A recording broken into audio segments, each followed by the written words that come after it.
예, 오늘이 8월의 첫날입니다. 올해도 빠르게 지나가고 있는 것 같은데요. 상반기를 복귀해보자면 국내 증시는 금리 인상이 좀 강하게 일어났고요. 달러 강세가 있었고요. 그러다 보니 여러 악재의 부진한 흐름들을 꾸준하게 좀 이어줬었는데요. 지난달 외국인이 국내 증시로 다시 돌아왔습니다. 코스피 2,450선까지 그래도 회복을 한 상황이고요. 자, 그렇다면 이와 같은 흐름을 계속 이어나갈 수 있을지 상황 살펴보도록 하겠습니다. 증권부 윤혜림 기자와 함께합니다. 어서 오세요. 안녕하세요. 예, 일단은 오늘 증시도 나쁘진 않았던 것 같은데 시황부터 먼저 정리해 주시죠. 네, 오늘 코스피는 전거래일 대비 0.03% 오른 2,452선의 거래를 마쳤습니다. 코스닥도 전거래일 대비 0.5% 오른 807선의 거래를 마치며 양시장 모두 보합권에서 마감했습니다.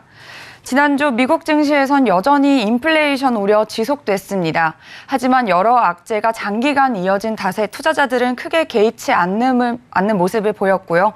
지난주 애플과 아마존 등 기술주 실적 호조를 비롯해서 전반적으로 기업 실적이 양호하게 나오자 국내 증시도 약세장에서 단기 상승세 이어가는 이른바 베어마켓 랠리 흐름이 형성됐다는 분석입니다. 오랜만에 지금 외국인이 돌아왔다라는 기사들은 우리 시청자분들도 많이 접하셨을 텐데요. 실제로 외국인 투자자가 국내 증시에 들어왔습니다. 반도체나 배터리 등 이른바 패시브 자금이 유입이 되면서 대형주에 좀 집중이 됐거든요. 국내 증시를 그 외국인들이 얼마나 사들였습니까? 네, 올해 상반기는 외국인들이 계속 팔아치우는 모습을 보였었는데요. 예. 지난 7월에는 외국인 투자자가 2달 만에 2조 원 넘게 국내 증시로 유입되며 올해 최대 순매수 규모 갈아치웠습니다. 올해 상반기부터 살펴보면 지난 1월 1조 4,617억 원 매도를 시작으로 2월과 5월을 제외하고는 5조 원대 대규모 매도가 이어졌습니다.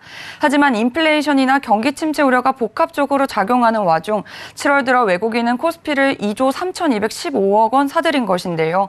물가뿐 아니라 달러 강세에도 외국인이 유입이 됐습니다. 그 배경에 대해서 전문가 의견 들어보겠습니다. 중에 외국인이 이제 순매수로 그래도 전환하는 배경은 뭐냐면 시차를 두고 시장에서 계속 반영해 왔던 이슈이기도 했었고요.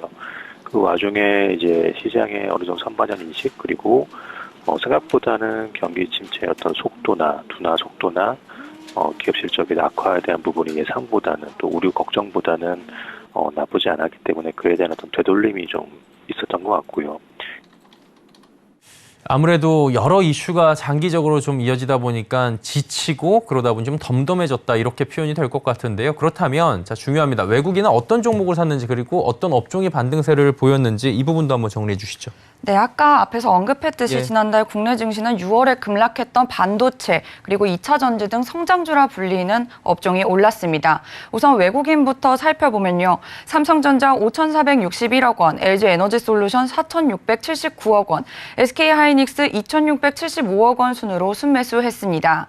반면 네이버는 1,489억 원, 후성 894억 원, LG전자 561억 원 순으로 매도했습니다. 같은 기간 개인과 기관은 삼성전자, LG에너지솔루션 등을 팔아치우며 외국인과 반대 양상 보였습니다. 이는 반도체, 화학, IT 가전 등 6월 낙폭과대 업종은 이미 순환매 흐름이 이어지고 있고 최근 재고 비율이 급증하고 있어 재고 소진을 위한 정책 실현 가능성에 하반기 실적 부담이 높아졌기 때문입니다. 이에 외국인을 제외한 투자자들은 주가가 오르자 증시 이탈 기회로 삼는 모습을 보였습니다.